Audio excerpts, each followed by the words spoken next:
Sure. Here's your engaging and suspenseful introduction. The air was thick with tension as Sheriff Angela Cato walked into the local grocery store, dressed casually in jeans and a hoodie, just trying to grab a few things after a long shift. She had spent years serving her community, upholding the law with integrity, and making sure justice was served fairly. But today, justice was about to take a backseat to something far uglier. As she browsed the shelves, picking up a bottle of juice, she noticed something odd. A store security guard whispering to a police officer near the entrance. They weren't just watching the store, they were watching ***. The officer, a tall, burly man with a hardened expression, nodded and made his way toward her, his hand already resting near his holster. "Ma'am, I need you to step aside," he ordered, his voice sharp and commanding. Angela turned, confused but calm. "Is there a problem, officer?" His eyes narrowed. "Store security saw you pocketing items. I need you to empty your bag." A wave of disbelief washed over her. She hadn't stolen anything. She hadn't even made it to checkout yet. Her instincts as a law enforcement officer told her to de-escalate, to keep her composure. "Sir, I think you're mistaken," she said evenly. "I'm actually a sheriff with the county department." She reached into her back pocket, slowly pulling out her badge.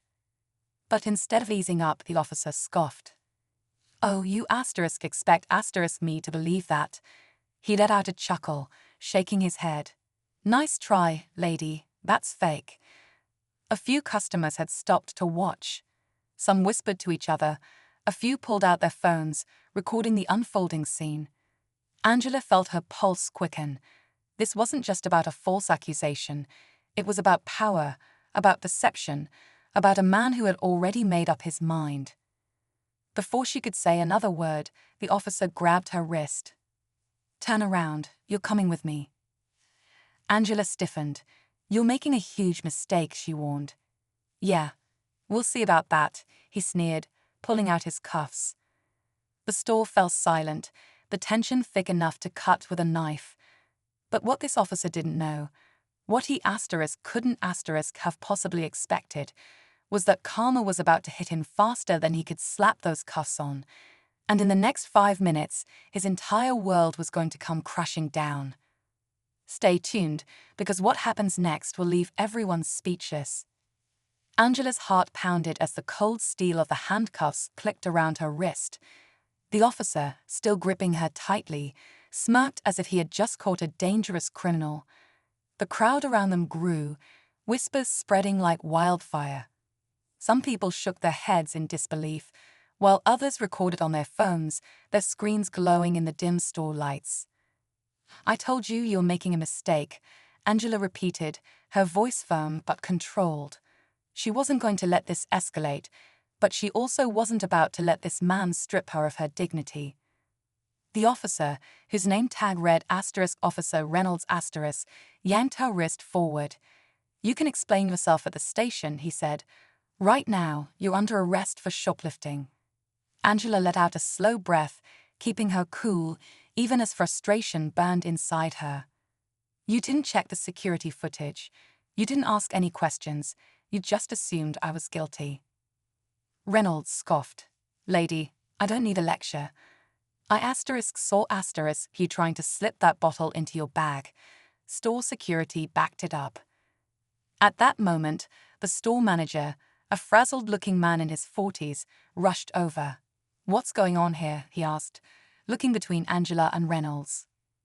"We caught this one trying to steal," Reynolds said smugly, tilting his head toward Angela.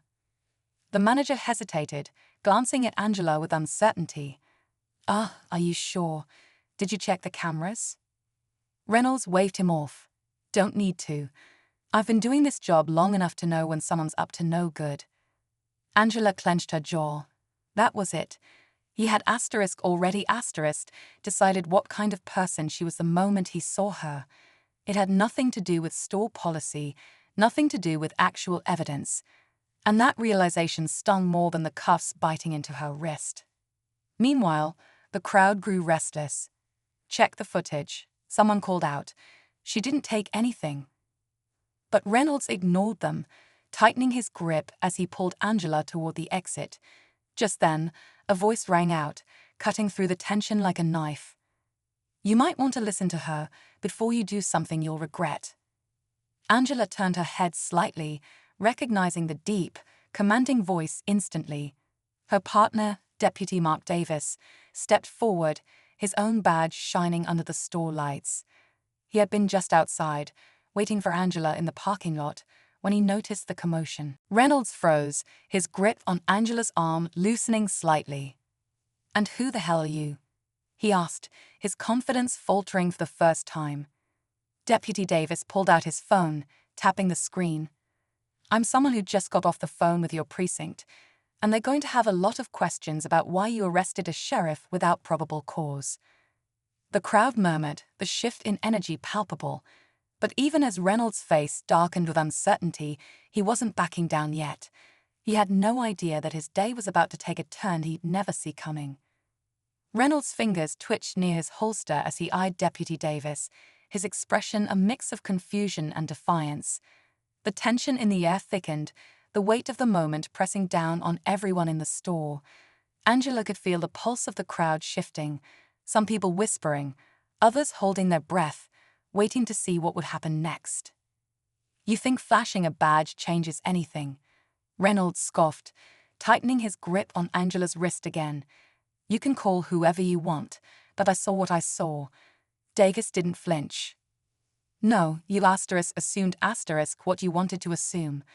And now you're making a mistake that's only getting worse by the second." He turned the phone screen toward Reynolds. "Your captain wants to talk to you." Reynolds hesitated, his jaw tightening.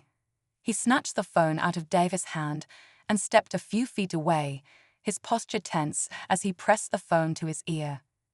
Angela exhaled slowly, shifting her weight as best she could with the cuffs still tight around her wrists. She caught the store manager glancing nervously at the growing crowd. He looked like a man who had been pulled into something much bigger than he'd bargained for. "Sir," she said, addressing him directly, "do you have security footage of this aisle?" The manager swallowed hard, glancing between her and Reynolds. Yeah, we record everything." "Then pull it up," Davis said, his tone firm but calm. "Let's see exactly what happened." The manager hesitated again, clearly caught between two forces. On one side, a police officer who had already decided how this story would go. On the other, a deputy calling for accountability, backed by a woman who wasn't just any suspect. She was law enforcement. Angela watched his expression shift as he made his choice. He turned and gestured for one of the employees to follow him toward the back.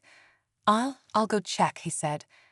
Reynolds, still gripping the phone, turned back, his face a shade paler than before. He shoved Davis' phone back at him, his jaw clenched tight. "We're leaving," he snapped. "She can come down to the station and explain herself there." Davis stepped between them, his voice even but unyielding. "No one is going anywhere until that footage is reviewed." A ripple went through the crowd. People had seen enough to know this didn't feel right. More phones were out now, cameras rolling, catching every second of the unfolding drama. Angela saw the shift in Reynolds' stance, the way his fingers flexed as if he was still clinging to the idea that he was in control. A woman in the crowd finally spoke up. "Why won't you check the footage? If you were so sure, what's the problem?" That question hung in the air like a challenge, and for the first time, Reynolds looked uncertain. But uncertainty wasn't the same as surrender. Angela knew this wasn't over yet, not by a long shot. Angela could feel the weight of the moment pressing down on everyone in the store. The tension was so thick it was almost suffocating. Reynolds' grip on her wrist had loosened slightly, but he still wasn't letting go. His eyes darted toward the store manager, who had disappeared into the back room to check the security footage. The crowd had grown even larger, murmurs of disbelief and outrage spreading like wildfire. The hum of recording phones and whispered conversations filled the air, each second dragging out the inevitable confrontation. Deputy Davis remained firm, standing between Reynolds and Angela like a wall of quiet authority. He didn't need to raise his voice. His presence alone was enough to challenge the officer's crumbling confidence. Angela could see the doubt creeping into Reynolds' face, but his pride was still in the way. He had made an accusation, and he wasn't ready to admit that he might have been wrong. "I don't have time for this," Reynolds muttered under his breath, tugging on Angela's arm again. "We're done here." "No, we're not," Davis said, not moving an inch. "You put a sheriff in cuffs without probable cause. You're going to wait for that footage, and if you were wrong, you're going to own up to it." Reynolds' face twisted in frustration. He turned to the growing audience, clearly feeling the pressure of so many eyes watching him. "You people don't know how this works," he snapped. "We don't need a trial in the middle of a grocery store." Angela finally spoke up, her voice steady. "Then maybe you should have thought about that before you humiliated me in front of all these people." A few people in the crowd nodded, muttering in agreement. Reynolds' fingers twitched again. He wasn't used to being questioned like this, especially not in public. His authority had never been so openly challenged, and he didn't know how to handle it. Just then, the store manager rushed back into the aisle, his face pale. He clutched a tablet in his hands, the screen still glowing from the video he had just reviewed. He hesitated for only a second before looking straight at Reynolds. "We checked the footage," he said, his voice loud enough for everyone to hear. "She didn't steal anything." A silence fell over the store. Angela could feel her pulse hammering as Reynolds' face went rigid. The color drained from his cheeks, his hands clenching into fists. The weight of his mistake was finally sinking in, but instead of admitting fault, his body stiffened like he was ready to fight it. The crowd erupted in murmurs, some people shaking their heads, others whispering in disbelief. "So she really wasn't stealing," a man muttered. "Then why did he arrest her?" Reynolds' lips parted, but no words came out. For the first time since this whole ordeal began, Angela saw something crack in his expression. Uncertainty, maybe even fear. But he still wasn't letting go. His fingers tightened around her wrist again, as if holding on to her was the only way to keep control of the situation. Davis took a slow step forward. "You saw the video," he said. "Now, take those cuffs off." Reynolds didn't move. His breath had turned shallow, his mind clearly racing through his options. The entire store was against him now. His superior had already been called. There was no easy way out of this, and he knew it. Angela held his gaze, waiting. Would he admit he was wrong? Would he finally let go? Or was this about to get even worse? For a long moment, Reynolds didn't move. His fingers twitched around the cuffs as if his grip was the only thing keeping the situation from spiraling completely out of control. The air in the store was electric, every eye on him, waiting to see his next move. Angela could feel the weight of the moment pressing down, but she refused to break eye contact. This wasn't just about her anymore. It was about every person who had ever been falsely accused, humiliated, and forced to prove their innocence when they had done nothing wrong. Then, just when it seemed like Reynolds was about to release her, another voice cut through the tension. "Hold on." A new officer stepped into view, his uniform crisp, his badge gleaming under the fluorescent lights. His presence sent a ripple of murmurs through the crowd. He wasn't just any officer. He was a lieutenant, and judging by the sharp look in his eyes, he already knew things weren't adding up. The name tag on his chest read *** Lieutenant Mark Calloway ***. "Reynolds," Calloway said, his voice even but firm. "What's going on here?" Reynolds straightened, the tension in his body shifting from stubborn pride to something closer to panic. "Caught a suspect in the act," he said, his grip tightening again on Angela's arm. "Store security called it in, said she was pocketing merchandise." Calloway's gaze flickered to the store manager, who still held the tablet. "Is that true?"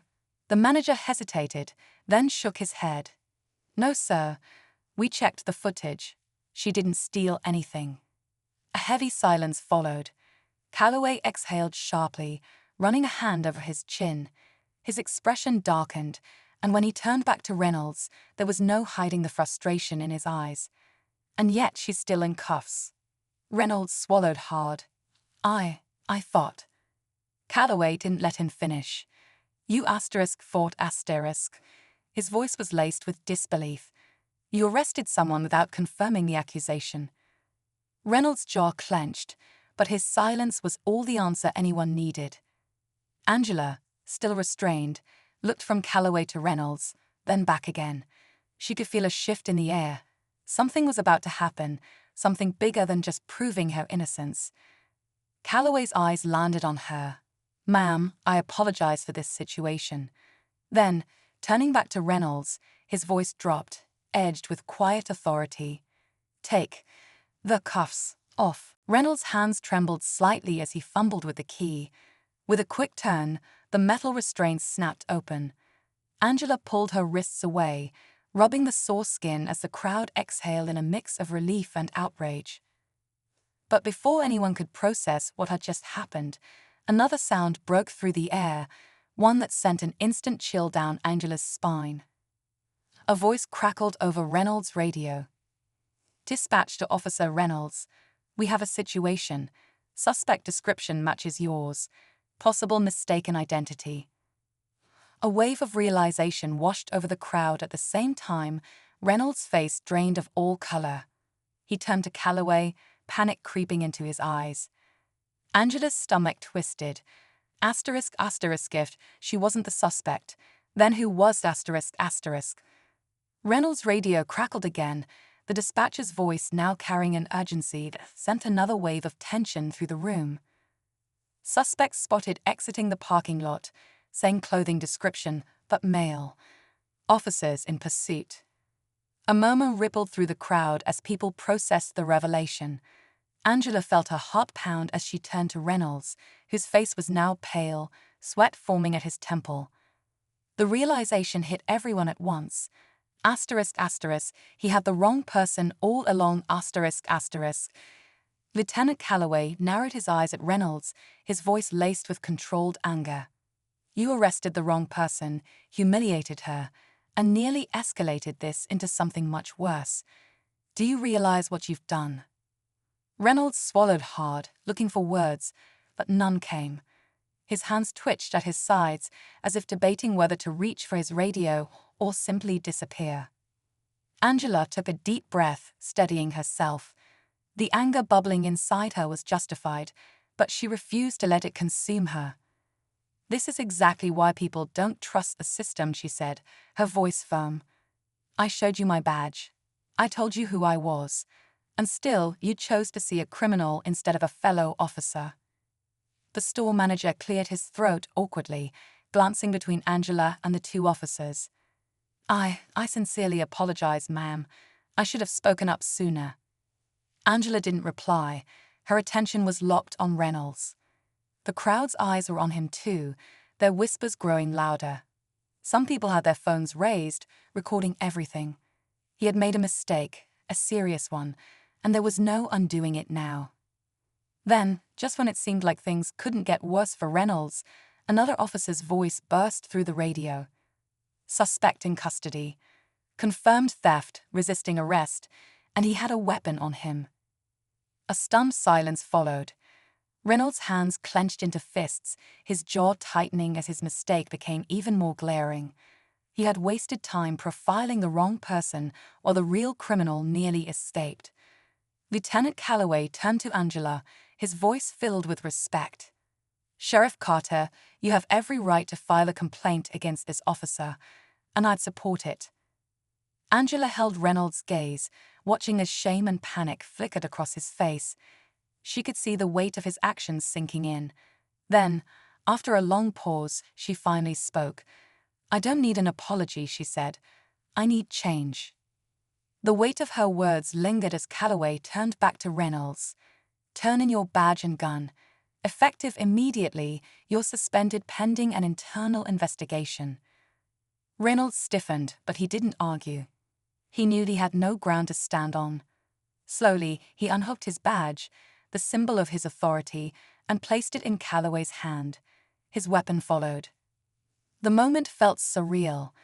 A cop who had abused his power was finally facing consequences. And in an unexpected twist of fate, the person he had wronged was the one with the power to hold him accountable. As Angela walked toward the exit, she felt the eyes of the crowd on her. Some nodded in silent support. Others murmured in disbelief at what they had just witnessed. But one thing was certain: justice had taken an unexpected turn, and for once, it was on the right side. As Angela stepped outside, the crisp evening air felt different, lighter, freer. She took a deep breath, shaking off the frustration of the last hour. Even though the situation had been humiliating, she had stood her ground, proving that justice wasn't about a badge, but about accountability. A few steps behind her, Lieutenant Calloway caught up. "Sheriff Carter," he said, his tone softer now. "For what it's worth, I admire how you handled that. A lot of people wouldn't have kept their cool." Angela turned to him, her expression unreadable. "Keeping my cool is something I've had to learn the hard way. But it shouldn't be a requirement just to be treated with respect." Calloway nodded, understanding the weight of her words. "I'll make sure this doesn't get brushed under the rug.